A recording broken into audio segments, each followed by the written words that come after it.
তো hello guys, দেখতে পাচ্ছ আজকে এই মাঠটায় ঢুকেছি। এই মাঠটা সব ক্লিয়ার করব।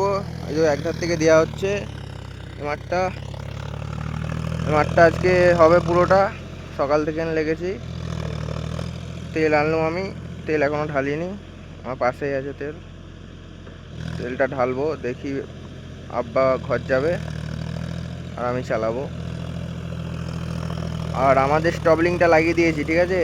দেখো রোটারটা সামনেটা একটু ঝুঁকি দিয়েছি, দেখি যদি কসের কোনো ইফেক্ট পড়ে। যে আগের স্টবলিংটা একটু বড় ছিল, আর ছোট করা যায় না। আর এইটা জন ডিয়ারেরটা নতুন ঘরে রাখা ছিল, মানে ফুল ছোট করে লাগিয়েছি, মানে সামনের দিকে ঝুঁকিয়ে।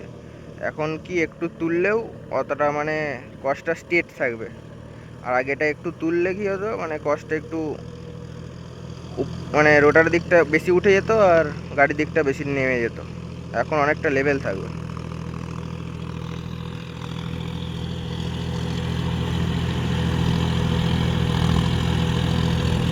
এক নম্বরেই চলছে, মিডিয়ামে মনে হচ্ছে, না 3 নম্বর লোয়ে দেখতে হবে। 3 নম্বর লোয়ে চলছে।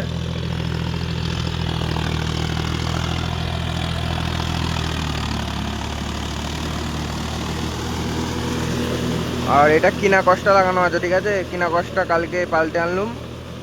আর যেটা আমার কাকাদের কষ্ট নিয়েছিলাম অনেকগুলো, সেই অনেক দাঁতার একটা কস আছে, সে মালটা পরশু বিকেলে বাগিয়ে এনেছি রোটারের দিকেরটা। আর কালকে দুপুরের দিকে গাড়ির দিকেরটা ভেঙে গেছে।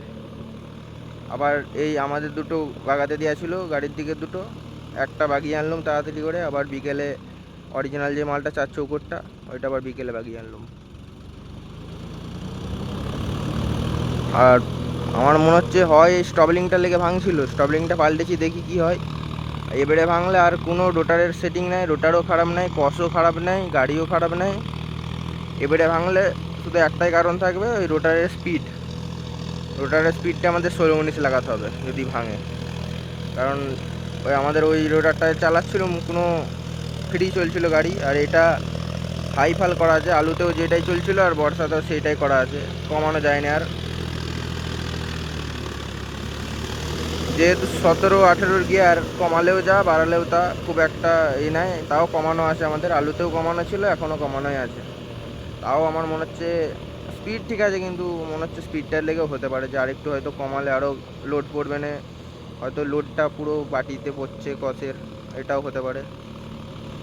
তো তোমরা কমেন্ট করে বলবে কী কারণ হতে পারে। কারণ আমাদের এত বছরের ব্যবসা, 20 বছর মোটামুটি, এত প্রবলেম কোনো হয়নি। এই গাড়িটা কিনে থেকে নিই আর রোটারের স্পিডটা করার পর থেকে নিই। আর আগের বছরও ভেঙেছে, এবছরও ভাঙছে। আর স্বরাজটাতেও ভাঙে না, বা কোনো গাড়িতেই ভাঙে না। আমরা এত বছর ব্যবসা করছি, সোনালিকা, জন ডিয়ার, এই আমাদের এই গাড়িটাতেই ভাঙছে। স্টবলিংটা দেখছি, অরিজিনালটা লাগিয়েছি, কি হয় দেখি।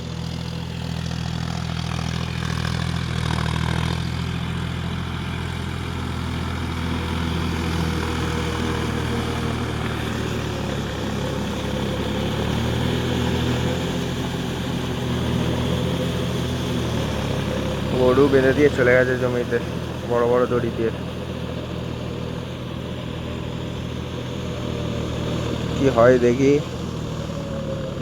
এটা একটা বিশাল বড় চপ হচ্ছে, মানে 4টে ভেঙে গেছে, ঠিক আছে। 3টে পাল্টা এনেছি, আর একটা ওই কাকাদেরটা নিয়েছে, মানে ভেঙে গেছে, ওইটা নিয়েছে। মানে কস ঠিক আছে, কাকাদেরটাও পুরো ওকে কস। আমাদের এই নতুনটা কিনেছি, এটাও ঠিক আছে। আমরা ভাবছি মনে হয় অরিজিনাল কসটা টাল হয়ে গেছে বলে হয়তো ভাঙছে, তার জন্য নয়, অনেকজনেরই টাল থাকে।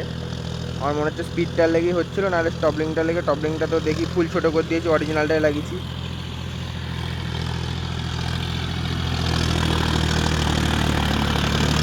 এবারে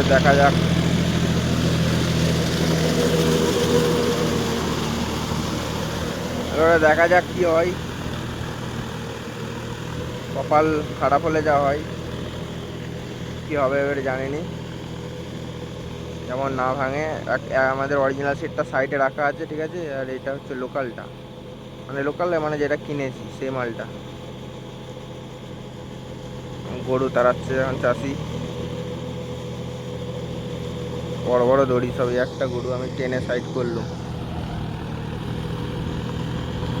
এই দুটো কষ্টের সিজনটা যেমন চলে যায়, এখনও 4-5 দিন লাগবে পাখনা দিতে, তারপরে তোমার কাল থেকে কাদা করাও হবে, পাখনা দেওয়াও হবে। কারণ অনেক দিন পাখনা দেওয়া হয়ে গেল, 8-9 দিন হয়ে গেল। অনেক চাষি তারা সব ধান রুইবে, সকালে এসেছিলো বাড়িতে। আর আমাদের কাকাদের পাখনা দেওয়া হয়ে গেছে মোটামুটি, কাদা করছে, আমাদেরও করছে। আর আমাদের মাঠটাই চাষ দেয় বেশি, সব কাদা করতে লেগে গেছে। তো ভিডিওটা কেমন লাগলো অবশ্যই কমেন্ট করে বলবে, ভিডিওটা বেশি বড় করবো না।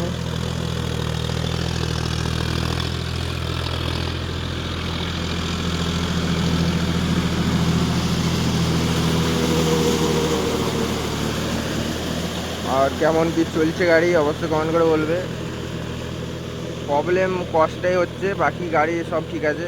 রোটারটা যা ভেঙে গেলো, ওই সাইডের নিচের গুল্লাটা 4,000 টাকা খরচা হলো সব মাল নিয়ে, 2600 কত টাকার দাম ওই গুল্লাটা। আর বাকি অয়েল সিল সব চেঞ্জ করতে হলো। মিস্ত্রি থাকে না, আমাকে আর ওই দাদুকে মিলিয়ে করতে হয়েছিল। ভিডিওটা এখন আপলোড করিনি, করবো আজকে। তো দেখা হবে নেক্সট ভিডিওয়, বেশি বড় করছি নি। আর 2-4 পাক দেখিয়ে একটা তেল ভরবো, দিয়ে আমি চালাবো।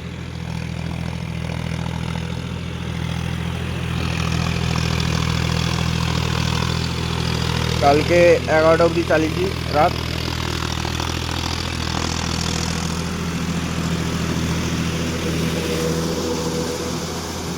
টবলিংটা কিনে থেকে ঘরেতে রাখা ছিল, ঠিক আছে, নতুনকে নতুনই আছে। বর্ষা সিজনটা দেখি, যদি পছন্দ আমাকে বর্ষায় অনলি টবলিংটা লাগাবো, আর নতুন রোটার কিনলে এই টবলিংটা লাগাবো, নাহলে পুরোনোটাই লাগাবো। আলু ভালোতে অসুবিধা হয় না, পুরো মানে আলুতে তো ভাঙে না, বর্ষাতেই যা ভাঙছে।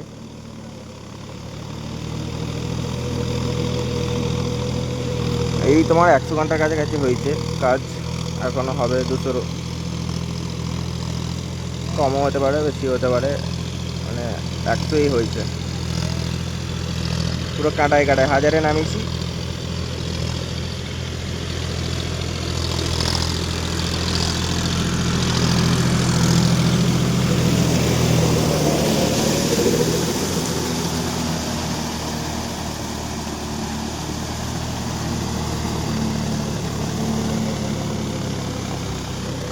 আর এই কষ্টটা এখন অবধি আজ হয়নি, ক্যাচ কুচকাচ কাল থেকে চলছে, দুপুর থেকে দমে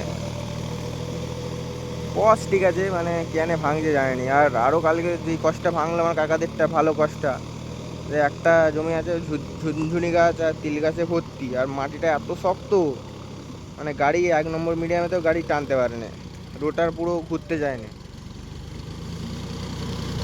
আমার মনে হচ্ছে তার জন্য আরও বাবা ডিবি দিয়ে চালাচ্ছিল, একটু কষ্টা বাটিটা ফাটিয়ে বার করে দিয়েছে, হোল্ডারটাকে বাঁকিয়ে দিয়েছে কাকাদের মালটা। তা আমি আবার অর্ধেকটা চষা ছিল, আমি আবার অর্ধেকটা চষলাম, বুঝতে পারলাম যে মাটি প্রচুর শক্ত, গাড়ি ফাল পুরো নতুন ফাল, তো ফাল পুরো জাম হয়ে গেছে ঝুরঝুরি গাছে। আর রোটার ঘোরাতে পারেনি, কালকে 3বার না 4বার ধরে পুরো রোটার সাফ করেছি, পুরো রোটার জাম হয়ে যাচ্ছে তিল গাছে আর ওই ঝুনঝুনি গাছে। 11টার সময় বাড়ি গিয়েও সাফ করেছি রোটার, মানে এত রোটার জাম, গাড়ি টানতে পারে না রোটার জাম হওয়ার পর, মানে সেই একটু ডিপ দিলি গাড়ির দম আটকে যাচ্ছে। এখন যেমন ফ্রি চলছে 3 নম্বরে। তো ভিডিওটা বেশি বড় করবো নি, দেখা হবে নেক্সট ভিডিও। চ্যানেলটাকে ফলো সাবস্ক্রাইব করে রাখবে। Tata, bye bye.